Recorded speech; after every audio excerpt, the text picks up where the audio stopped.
Keberlanjutan sosial atau social sustainability merupakan salah satu dimensi untuk mewujudkan kualitas sustainable yang seimbang.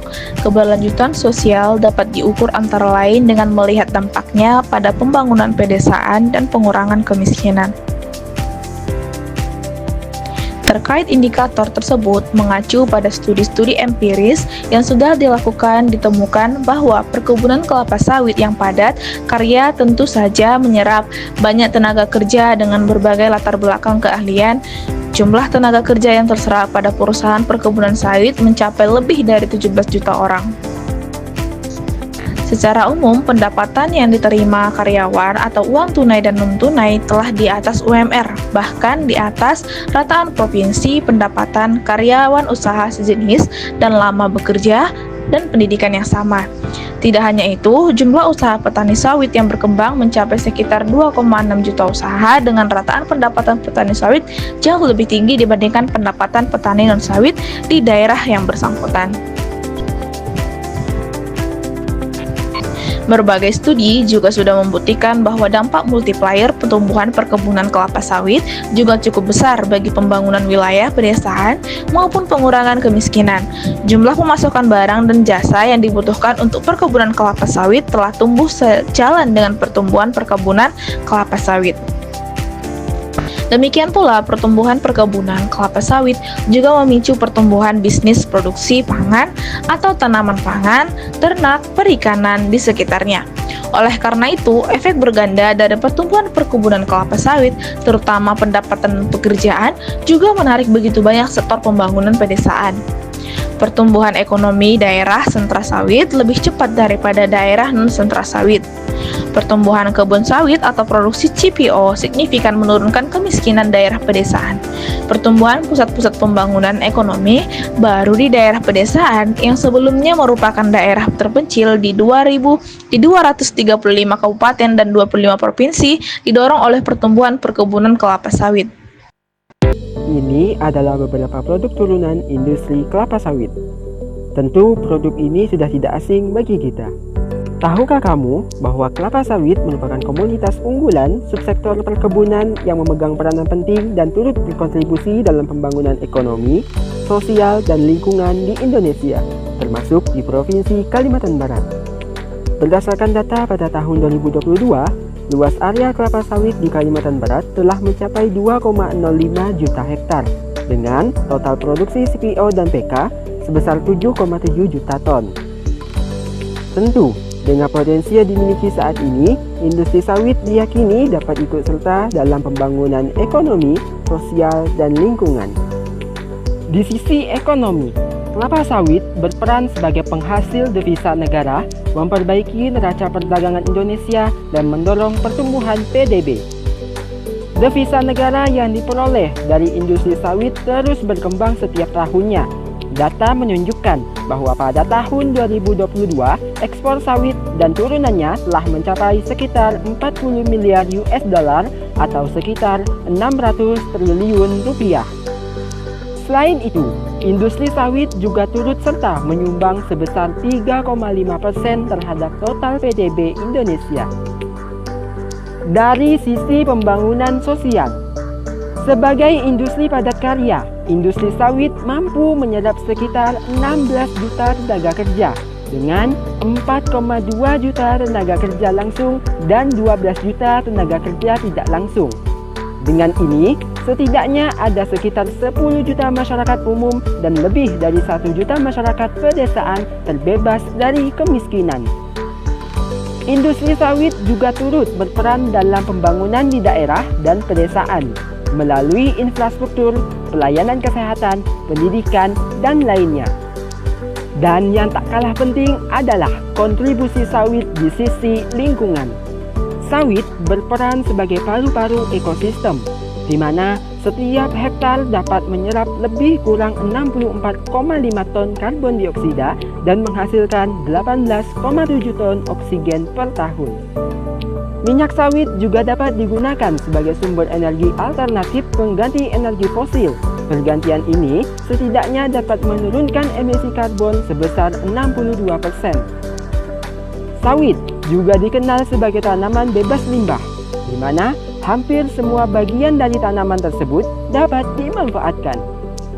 Demikianlah kontribusi industri sawit, baik dari sisi ekonomi, sosial, dan lingkungan. Menteri Koordinator Bidang Perekonomian Erlangga Hartarto mengatakan kelapa sawit merupakan salah satu komoditas perkebunan yang memiliki peran strategis dalam pembangunan ekonomi. Industri kelapa sawit telah menyediakan lapangan pekerjaan sebesar 16 juta tenaga kerja, baik secara langsung maupun tidak langsung. Ia mengatakan produksi minyak sawit dan inti sawit pada tahun 2018 tercatat 48,68 juta ton yang terdiri dari 40,57 juta ton crude palm oil atau CPO dan 8,11 juta ton palm kernel oil atau PKO. Jumlah produksi tersebut berasal dari perkebunan rakyat sebesar 16,8 juta ton atau sebesar 35%. Perkebunan besar negara sebesar 2,49 juta ton atau 5% dan perkebunan besar swasta 29,39 juta ton atau 60%. Sedangkan total ekspor perkebunan pada 2018 mencapai 28,1 miliar dolar Amerika Serikat atau setara dengan 393,4 triliun rupiah. Kontribusi sektor perkebunan terhadap perekonomian nasional diharapkan semakin meningkat memperkokoh pembangunan perkebunan secara menyeluruh. Untuk itu Erlangga menegaskan bahwa kelapa sawit di Indonesia dibangun dengan pendekatan yang memprioritaskan keseimbangan antara aspek sosial, ekonomi, dan lingkungan. Coba kalian lihat produk rumah tangga yang ada di rumah kalian. Dan tahukah kalian, banyak di antaranya yang terbuat dari minyak yang dihasilkan pohon yang satu ini. Kita tidak hanya sedang berbicara minyak goreng atau sejenisnya. Minyak sawit juga digunakan di berbagai jenis makanan kemasan, bahkan hingga kosmetik dan sabun yang ada di kamar mandi kalian juga terbuat dari minyak yang satu ini. Minyak sawit menjadi salah satu komoditas nabati yang sangat penting di seluruh dunia. Namun ada satu masalah yang selalu beriringan dengannya, yaitu masalah lingkungan akibat lahan dari pohon penghasil minyak ini. Tapi, apakah benar kelapa sawit separah itu dalam kontribusi masalah lingkungan? Lantas, kenapa kita tidak beralih ke minyak nabati lain?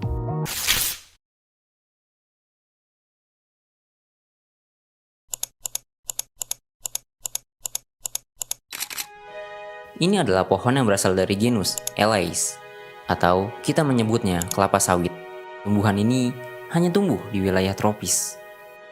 Mereka masih tergabung dalam keluarga palem-paleman, seperti halnya pohon palem botol, pohon pinang, kelapa, aren, sagu, salak, kurma, dan yang lainnya. Genus Elais memiliki dua spesies, yaitu Elais oleifera yang berasal dari Amerika Tengah hingga Selatan, dan disebut juga kelapa sawit Amerika, dan satu spesies lagi bernama Elais guinensis.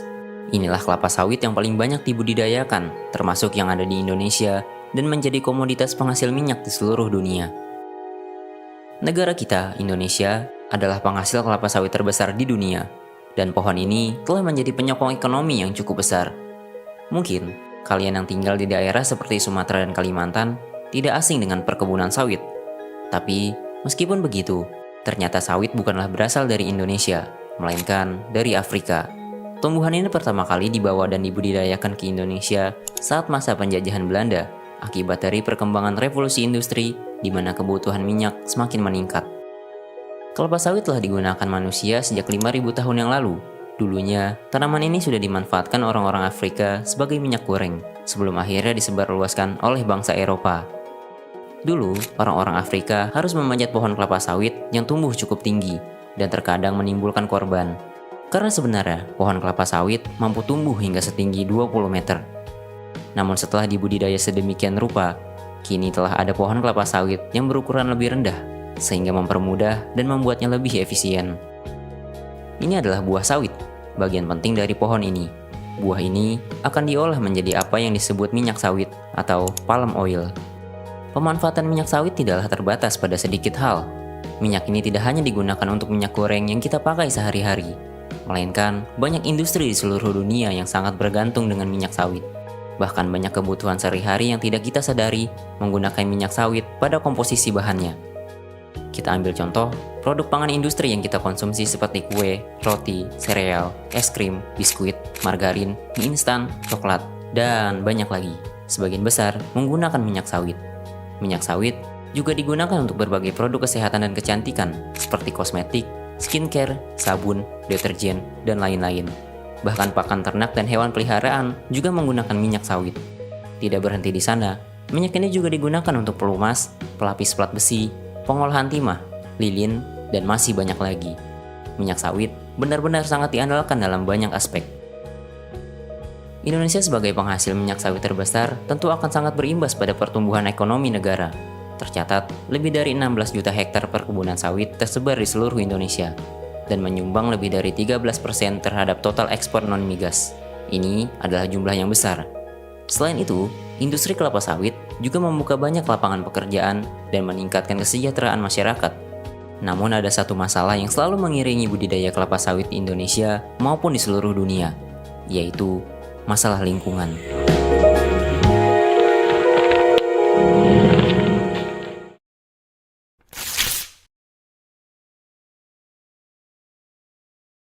The oil palm is treasured by some for its high yield and easy cultivation. Its fruit is the source of one of the world's most important raw materials. The magic fat, palm oil. Awalnya, orang-orang terutama di Eropa dan Amerika menggunakan jenis minyak nabati lain untuk produk makanannya. Namun kebanyakan produk minyak nabati mengandung sedikit lemak jenuh sehingga membuatnya relatif cair dan ini sulit digunakan untuk berbagai produk. Kemudian, untuk membuatnya lebih serbaguna, minyak nabati ini perlu ditingkatkan kandungan lemak jenuhnya. Tetapi, terdapat masalah dari praktek ini, yaitu munculnya jenis lemak baru bernama lemak trans yang berbahaya untuk kesehatan. Singkat cerita, disinilah peran minyak sawit mulai dilirik. Diketahui, ternyata minyak sawit memiliki tingkat lemak jenuh yang tinggi, sehingga membuatnya relatif padat dan menjadikannya lebih awet tanpa harus mengubahnya terlebih dahulu, sehingga terbebas dari lemak trans. Dan akhirnya, mulai sekitar tahun 90-an, permintaan minyak sawit meningkat pesat hingga saat ini. Dan jelas saja, permintaan yang meningkat ini perlu diimbangi dengan produksi yang lebih banyak. Dari sinilah, kekhawatiran akan menimbulkan dampak buruk pada lingkungan terjadi. Letak utama masalah lingkungan yang sering disorot pada budidaya kelapa sawit bukan terletak pada minyaknya, melainkan pada perkebunannya. Pembukaan lahan kelapa sawit sering dianggap merusak lingkungan. Tapi, apakah benar seperti itu? Isu deforestasi selalu melekat dengan perkebunan sawit dari alih fungsi lahan. Hal ini akan berdampak pada keanekaragaman hayati dan masalah krisis iklim. Konflik antara manusia dan hewan liar di perkebunan sawit juga sudah menjadi berita tahunan yang nampaknya selalu ada. Pemirsa, seekor harimau masuk ke perkebunan kelapa sawit. Dalam rekaman video, terlihat harimau Sumatera yang diberi nama Bonita ini berkeliaran di kawasan kebun kelapa sawit di Desa Tanjung Simpang, Kecamatan Pelangiran, Indragiri Hilir. Kemunculan Bonita jadi perbincangan setelah 2 orang warga tewas diterkam pada akhir pekan lalu. Selain pada hewan, hal ini juga berdampak pada masyarakat adat yang sangat bergantung pada hutan. Selain itu, pembukaan lahan seringkali dengan cara membakar lahan. Hal ini menimbulkan masalah kualitas udara dan berkontribusi memberikan efek pemanasan global akibat karbon yang dilepas dari hasil pembakaran. Dan juga, kelapa sawit yang memanfaatkan lahan gambut dianggap malah mengurangi resapan karbon. Tapi, dari riset kami, ternyata ada pro dan kontra atas hal ini. Pihak lain menganggap kelapa sawit menimbulkan masalah lingkungan, dan pihak lain justru sebaliknya. Kelapa sawit dianggap bukan sebuah masalah. Katanya, lahan kelapa sawit kebanyakan menggunakan lahan pertanian, lahan yang tidak digunakan, dan lahan-lahan yang memang diperbolehkan untuk alih fungsi pertanian. Minyak sawit juga masih menjadi minyak nabati paling efisien dari minyak nabati manapun. Kelapa sawit jauh lebih banyak menghasilkan minyak daripada tumbuhan sumber minyak nabati lain. Ini berarti, apabila mengganti sawit dengan bahan lain, justru malah membutuhkan lahan yang jauh lebih luas lagi. Dan juga, sumbangsi pertanian sawit terhadap global warming dianggap sangat rendah dibanding dengan aktivitas industri dan penggunaan bahan bakar fosil. Namun meskipun begitu, Uni Eropa membuat peraturan yang melarang impor beberapa produk yang dihasilkan dari proses yang memicu deforestasi. Dan di dalam aturan tersebut tertera kelapa sawit. Dan ini mengancam ekspor kelapa sawit di Indonesia, komoditas yang sangat membantu perekonomian negara. Hal ini tentu langsung ditanggapi secara serius.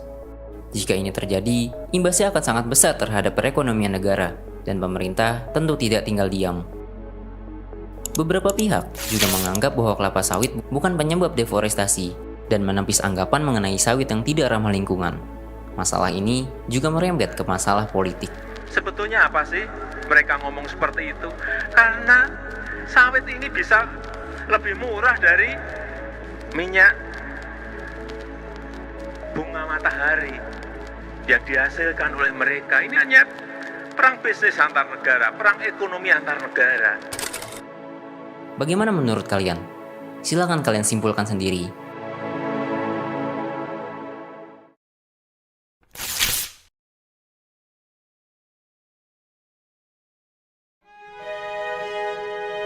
Minyak sawit adalah minyak nabati paling efisien dibanding dengan minyak nabati manapun. Sampai saat ini, belum ada yang mampu menggantikan efisiensi dari minyak sawit. Seperti yang tadi kita bahas, mulai dari bebas lemak trans, hingga jumlah produksi yang jauh lebih besar ketimbang minyak nabati manapun, dan tentu harga yang lebih murah. Kelapa sawit mampu menghasilkan minyak sepanjang tahun, dan dengan jumlah yang banyak dibanding dengan minyak nabati manapun. Dengan begini, jelas, mengganti minyak sawit dengan jenis minyak nabati lain bukanlah solusi.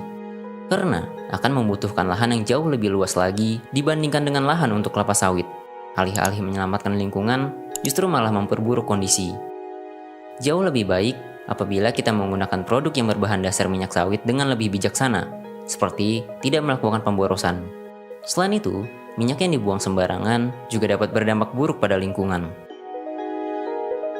Tapi itu untuk individu, lalu bagaimana untuk peran yang lebih besar lagi? Mungkin solusi paling tepat adalah dengan melakukan budidaya kelapa sawit berkelanjutan, seperti membuka lahan pertanian di lahan kosong dan dapat digunakan untuk pertanian. Mengingat diperkirakan permintaan sawit akan terus meningkat hingga beberapa tahun ke depan, tentu meningkatkan produktivitas dari perkebunan sawit tanpa harus membuka lahan baru adalah solusi yang lebih baik. Seperti menggunakan teknologi untuk meningkatkan hasil panen dan produksi, atau merekayasa genetik untuk menciptakan pohon kelapa sawit yang lebih produktif.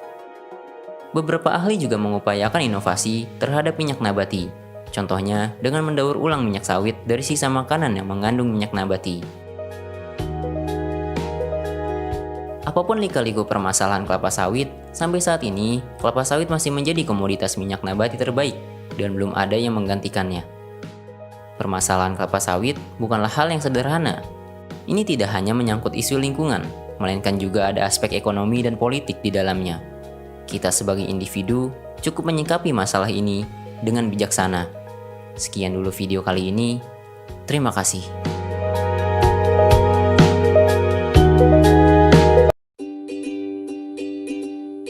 Mitos versus fakta sawit. Keberhasilan Indonesia membangun perkebunan kelapa sawit telah membawa revolusi pada industri minyak nabati dunia, yang antara lain ditunjukkan oleh keberhasilan minyak sawit sebagai minyak nabati utama dunia, dan tampilnya Indonesia sebagai produsen terbesar minyak sawit dunia. Revolusi minyak sawit tersebut disertai pula persaingan minyak nabati yang tidak sehat, dengan mengangkat isu-isu sosial, ekonomi dan lingkungan sebagai tema kampanye negatif kelapa sawit.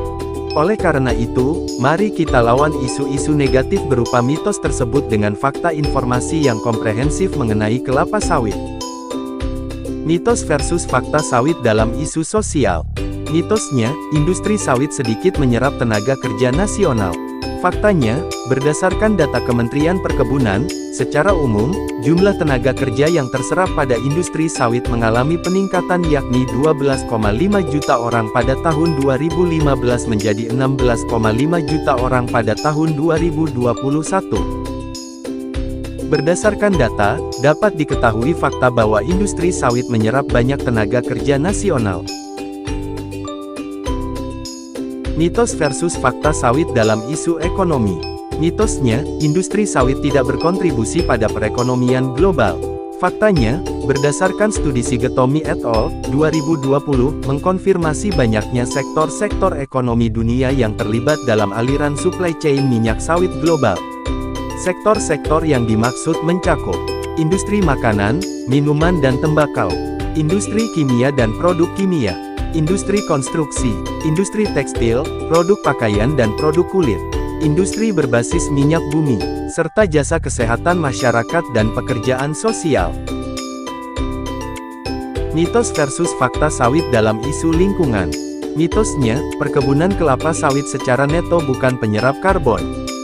Faktanya, berdasarkan PASPI Monitor 2020-2021, perkebunan kelapa sawit berperan solutif pada perubahan iklim melalui penyerapan karbon atau carbon sink. Melalui proses fotosintesis asimilasi, tanaman kelapa sawit menyerap CO2 dari atmosfer bumi dan menyimpannya menjadi stok karbon dalam bentuk biomasa, baik yang berada di atas tanah maupun di bawah tanah.